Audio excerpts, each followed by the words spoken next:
Hello दोस्तों। तो हम वापस से आप अपनी दूसरी इतिहास की क्लास में आ चुके हैं।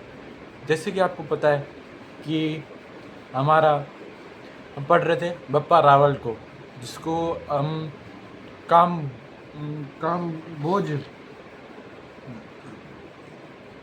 काम बोझ काल बोझ काल बोझ कहते हैं, जिन्होंने मेवाड़ की स्थापना की थी। तो कल हमने उनके बारे में परिचय, प्रस्तावना के बारे में थोड़ा बहुत परिचय पढ़ा था, और उसके अंदर हमने कुछ उनकी पंक्तियाँ पढ़ी थी। उनको भी कुछ उनको भी समझा था। तो पंक्तियाँ वापस एक बार दोहरा देते हैं। और उससे पहले जो बप्पा रावल, इनका जो शासनकाल है ना, वो 728 से 758 तक का रहा है। फिर इसके अंदर फिर जो 860 में ना द्वितीय खुमार द्वितीय, इनका लास्ट 860 में ख़त्म हो गया था। तो शुरू करते हैं बप्पा रावल की पंक्तियाँ।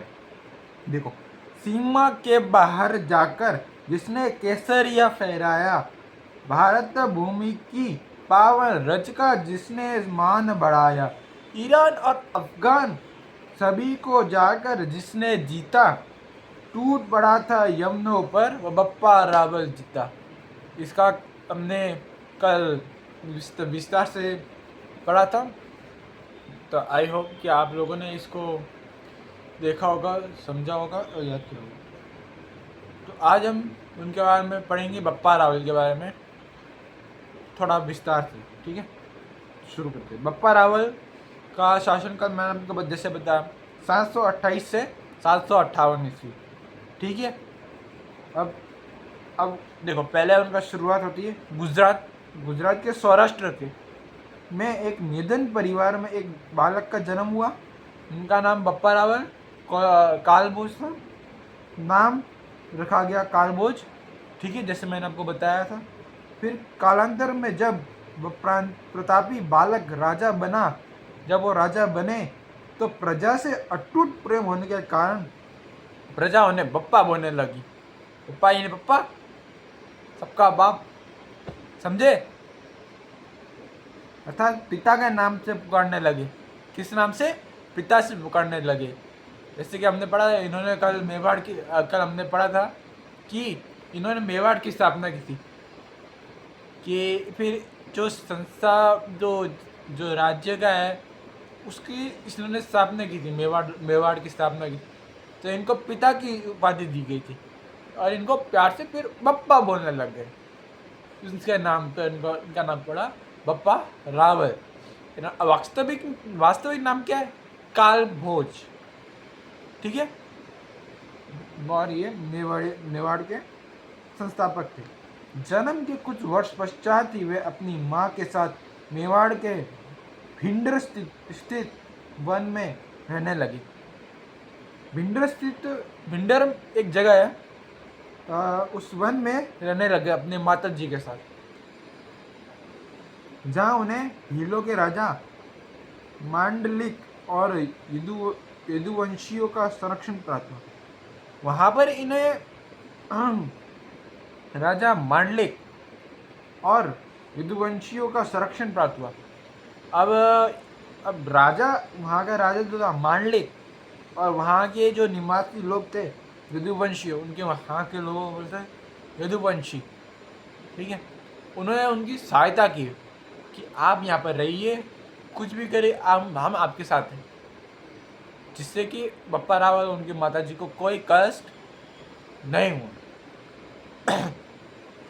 समझे? क्या नाम था उनका? मांडलिक और यदुवंशियों का संरक्षण प्राप्त हुआ। आगे जब वे वयस्क हुए तो गुजरात से चित्तौड़ आ गए। अभी तक तो वो कहाँ थे? गुजरात में वनों में मांडलिक अपने भिंडर के वनों में घूम रहे थे, वो भी गुजरात में। ठीक है। फिर वहाँ से कहाँ आ गए? चित्तौड़ में आ गए। ठीक है।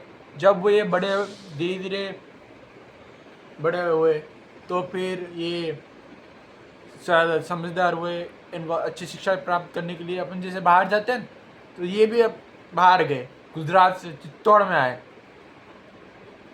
जहाँ मौर्य वंश के राजा ने उन्हें सामंत की उपाधि से सम्मानित किया। जहाँ मौर्य वंश है ना के राजा ने उन्हें सामंत की उपाधि दी। सामंत यानी कौन?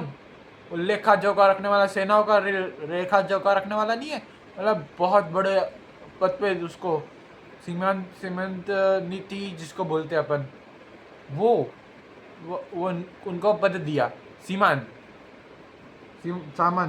सामंत बोला करो, मतलब बहुत ऊंचे पद की उपाधि से सम्मानित किया। किंतु सही मायनों में उनकी सांसारिक एवं राजनीतिक शिक्षा दीक्षा भगवान शिव के परम भक्त हरित ऋषि के सानिध्य में हुई। वास्तविक बात तो ये देखो, इन्होंने जो है ना सांसारिक ज्ञान और राजनीतिक जो शिक्षा है ना, इन्होंने दीक्षा जो है ना शिव जी के गुरु, मतलब जो शिव जी की उपासना करते थे, ठीक है, परम भक्त, वो उनका नाम था किंतु सही मायने में उनकी सांस्कृतिक राजनीतिक शिक्षा भगवान शिव के परम भक्त हरित ऋषि, क्या नाम था उनका? उन ऋषि का हरित ऋषि, जो कि भगवान विष्णु के बहुत बड़े उपासक थे, जो कि उनकी बहुत पूजा करते थे। उनके रहन सहन में, उनके सानिध्य में रह के उन्होंने अपने क्या बोलते राजनीति शिक्षा, भगवान के प्रति प्रेम और भी बहुत सारे विद्या सीखी इन्होंने। नाम याद करने दो यार, हरित ऋषि से, ठीक है। वे हरित ऋषि ने ही उन्हें भगवान शिव का मूल भैरव मंत्र दिया। अब जो हरित ऋषि जो थे ना, उन्होंने इन बप्पा रावल को एक भैरवलाल भगवान शिव का जो मूल जो अपने का एक मंत्र दिया, वो था भैरव मंत्र दिया। और उनके मन मस्तिष्क में 1400 वर्षों में से मेवाड़ घराने के कुल देवता रहे भगवान एकलिंग की भक्ति के बीजारोपण किया। फिर वहाँ पर क्या हुआ कि जो हरित ऋषि थे ना, उन्होंने इनको भैरव, शिव जी का जो एक होता है भैरव मंत्र, वो इनको मंत्र दिया, ठीक है, मंत्र दिया। फिर उसके बाद इनकी जो कुल देवी जो थी ना, इनके 14 जो कि मेवाड़ पर शासन कर रहे थे, 14 वर्षों से घराने कुल देवता थे। फिर एकलिंग जी, कुल देवता कौन थे? एकलिंग जी, ठीक है, ये भगवान शिव के ही एक रूप है। एकलिंग जी कौन है? भगवान शिव के ही एक रूप है, ठीक है। उन्हें भैरव मंत्र दिया, ठीक है, और भगवान एकलिंग जी के प्रति इनका क्या बोलते हैं बीज रोपण किया, उनकी तरफ थोड़ा ज़्यादा झुकाव पड़ा है, क्योंकि ये उनकी कुल देवता थे, ये भगवान शिव के एक रूप थे, ठीक है। आगे देखते हैं। हाँ तो दोस्तों, ये कल की तरह ही डिस्टर्बेंस हो रहा है, जिसकी वजह से हमारा कैमरा थोड़ा डिस्टर्ब हो रहा है। कोई बात नहीं, होता है। आगे बढ़ते हैं अपन। हरित ऋषि के 12 वरदान, जो कि बप्पा रावल को दिए गए थे शायद। आगे पढ़ते। चित्तौड़ उदयपुर पाटनामा के अनुसार बप्पा रावल ने हरित ऋषि की सेवा कर उनसे 12 वरदान लिए, ठीक है। 12 वरदान लिए हरित ऋषि से उन्होंने, समझे, जिनके सानिध्य में रह गए उसे राजनीति, समाज कैसा है, एकलिंग जी के प्रति उनका प्रभाव बढ़ाया।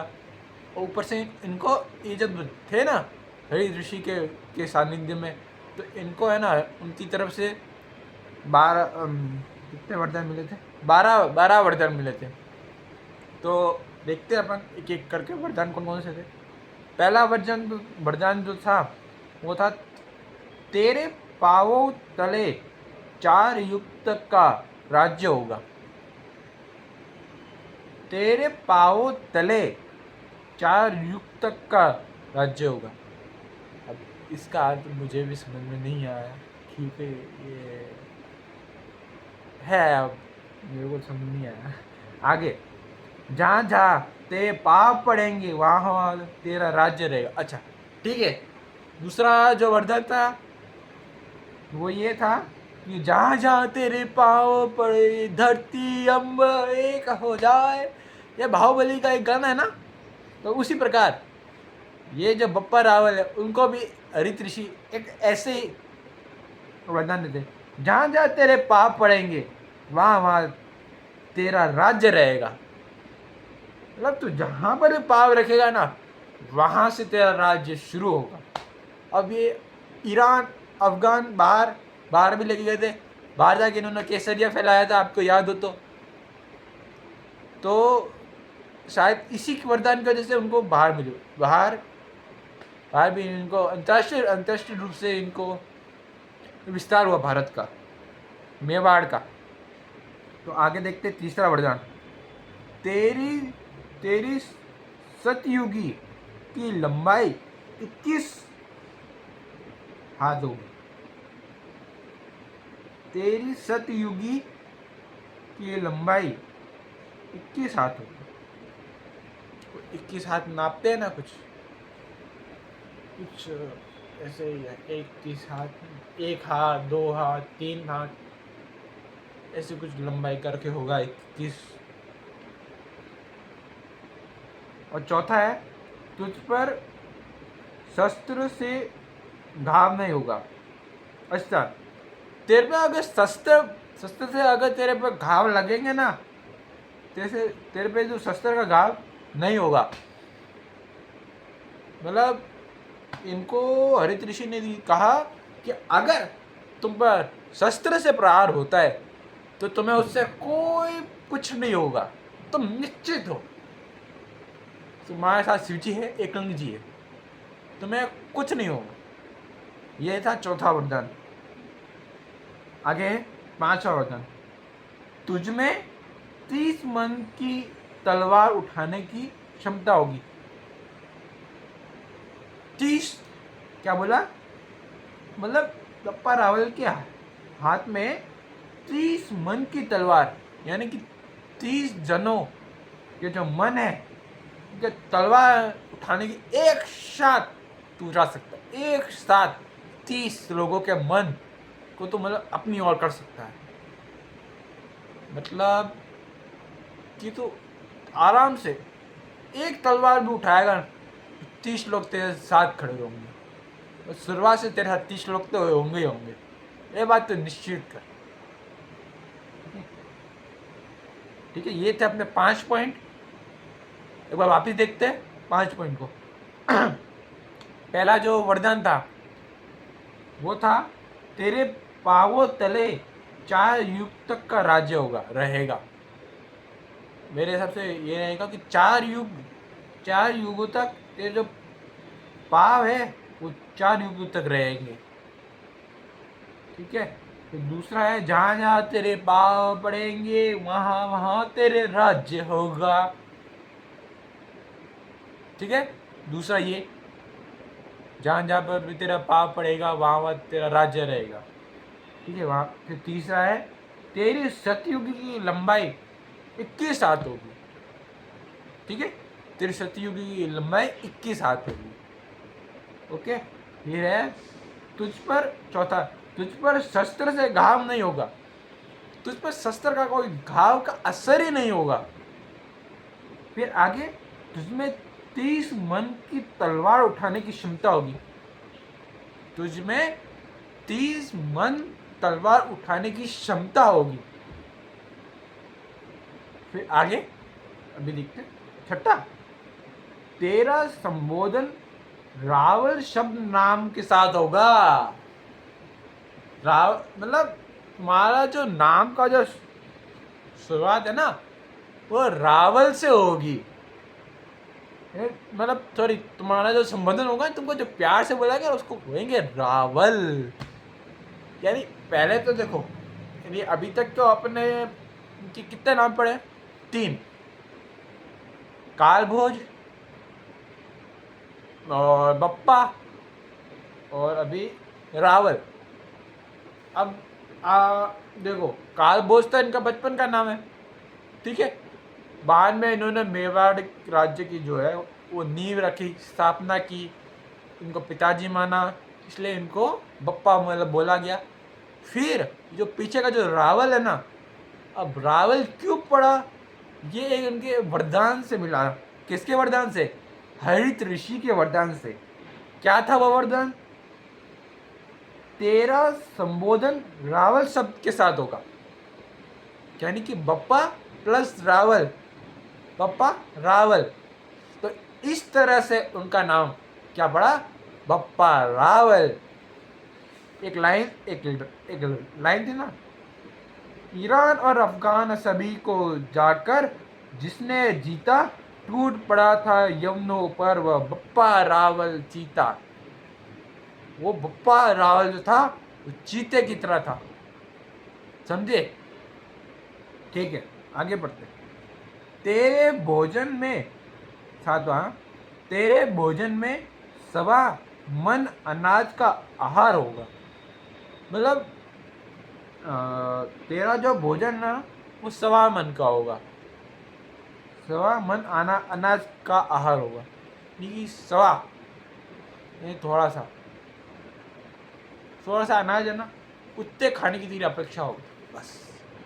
मतलब जितना खाना है तो उतना ही खाएगा, संतुष्ट है। बाकी जो है ना, बाकी तू ना दान भी कर, दानशील होएगा। बाकी सबको तू अपना दान देगा, ये जितने भी खाना बचे रहेगा और बाकी सब, समझा रहा? Very good. फिर आगे क्या है? 8वां, युद्ध में सदा तेरी विजय होगी। अपन ने पढ़ा था कि इसने कितने युद्ध किए थे? 24 युद्ध किए थे। फिर 24 में से ये सारे के सारे जीता थे, एक भी नहीं आ रहा था। मतलब भारत में कह लो, बाहर कह लो, कहीं पर भी कह लो, 24 युद्धों में से ये कहीं नहीं आ रहा है। ऐसा नहीं कि ये 24 युद्ध के अलावा बाकी तो आ रहा है, तो 24 युद्ध ही इसने लड़े हैं कुल मिला के, समझे? और ये इसलिए क्यों नहीं आ रहा? ये वही कारण है हरित ऋषि की वजह से, कि युद्ध में सदा तेरी विजय होगी। कि वो इतने प्रेम, हरित ऋषि तो थे ना, वो इतने प्रेमी हो गए थे, इतने प्रेमी हो गए थे कि ये जो बप्पा रावल है ना, ये बहुत ही शिष्य, वो आपने क्या बोलते हैं, फ्रंट फ्रंट फ्रंट बेंचर, यानी कि जो आगे बैठते हैं लोग, वो जो कि एकदम होशियार होते हैं, एटीट्यूड होते, वैसा नहीं, पर हाँ मैं कुछ कर सकता हूँ खुद के दम पे। फिर फिर फिर एक बार अपन जाते हैं स्कूल छोड़ के, जबकि ये बच्चा बहुत अच्छा था, काश ये मेरे साथ होता और थोड़ा मैं इसको पढ़ा देता और थोड़ा विकास कर देता। उसी प्रकार हरित ऋषि का भी ऐसे ही था, समझ रहे हो? आगे देखो, फिर है 9वां, तेरी नज़र से दूसरे की नज़र मिलने पर उसकी आदि शक्ति तुझ में आ जाएगी। अब ये जो है ना, ये जो वरदान है, ये वरदान पहले भी किसी को मिला हुआ है। वो थे अपने सुग्रीव को, जानते हैं आप? सुग्रीव का भाई बलि, बलि या बाली, हाँ बाली, सुग्रीव का भाई बाली, उसको भी ये वरदान था कि अगर कोई भी तेरे आंखों में आंखें डाल के देखेगा ना, तो उसकी आधी की शक्ति तेरे पास आ जाएगी। ऐसे आंखों में आंखें डाल के, समझ रहे हो? गलत नहीं हो, ये वरदान है कि कोई भी तेरे आंखों में आंखें डाल के दिखेगा तो उसकी आधी शक्ति तेरे अंदर आ जाएगी। ये पहले के वर्धन हुआ करते थे, जो कि अभी तक 2 राजाओं को ही मिल गए। बाली एक राजा नहीं था, पर वो सुग्रीव को हटाने के बाद वो एक राजा ही बन गया, वो अलग बात है। पर यहाँ पर यही था कि तेरे नज़र से दूसरे के नज़र मिलने पर उसकी आदि शक्ति तुझमें आ जाएगी। फिर 10वां पॉइंट है, 10वां वरदान है, तुझे चित्तौड़ का राज्य प्राप्त होगा। तुझे क्या प्राप्त होगा? चित्तौड़ का राज्य, यानी मेवाड़ प्लस चित्तौड़। यानी जो उसने युद्ध चॉइस युद्ध लड़े ना, उसके अंदर चित्तौड़ का भी युद्ध आता है, समझ रहे हो? उसको चित्तौड़ भी मिलेगा तुमको, चित्तौड़। ये भविष्यवाणी है और ऐसा हुआ भी। फिर आगे देखते हैं 11वां, जो गजनी तक राज्य होगा तेरा। मोहम्मद गजनवी और ये सब पढ़े होंगे आपने, मैं ही पढ़ रहा हूँ। अभी जो गजनी है ये भी एक वंश है। कैसे से बताओ, ये भी एक वंश है जो भी आए थे, मोहम्मद गजनवी और ये सब थे ना, ये उसी उधर तक तेरा विस्तार रहेगा। गजनी शासक पे तेरा शासन रहेगा। तेरा यानी जहाँ पर गजनियों का शासन है ना, वहाँ पर अब तेरा भी शासन होगा साथ ही साथ में, समझ रहे हो? फिर उसके बाद आखिरी 12वां पॉइंट है, तू चक्रवर्ती राजा बनेगा। चक्रवर्ती राजा नहीं, मतलब सबसे महान राजा बनेगा, महान अशोक की तरह। अपने अशोक बोलते हैं, अशोकतम कितने महान राजा थे, वो भी कितने चक्रवर्ती थे। उसी प्रकार बप्पा रावल को बोला कि तू चक्रवर्ती राजा बनेगा। समझ गए? ये था अपने 12 वरदान। के बाद अर्जो के हरित ऋषि के 5 मिले थे। अब वापस पढ़ते हैं, फिर अपन थोड़ा सा इनके बारे में विस्तार से उन्होंने। पहला जो है, देखो, तेरे पांवों तले 4 युग तक का राज्य रहेगा। दूसरा, जहाँ जहाँ तेरे पाँव पड़ेंगे वहाँ वहाँ तेरा राज्य रहेगा। तीसरा, तेरी सतयुगी की लंबाई 21 हाथ होगी। चौथा, तुझ पर शस्त्र से घाव नहीं होगा। पांचवा, तुझमें 30 मन की तलवार उठाने की क्षमता होगी। हाँ, फिर छठा है, तेरा संबोधन रावल शब्द नाम के साथ होगा। फिर 7वां है, तेरा भोजन में 1.25 मन अनाज का आहार होगा। फिर 8वां, युद्ध में सदा तेरी विजयी होगी। 9वां, तेरी नज़र से दूसरे की नज़र मिलने पर उसकी आधी शक्ति तुझमें आ जाएगी। 10वां, तुझे चित्तौड़ का राज्य प्राप्त होगा। 11वां, गजनी तक राज्य होगा तेरा। 12वां, तू चक्रवर्ती राजा बनेगा। ये सब 12 वरदान, ठीक है। फिर है हरित ऋषि ने उन्हें आदेश देते हुए कहा, एक दिन तुम्हें चित्तौड़ के राजा के रूप में अपनी सेवाएं देनी होगी।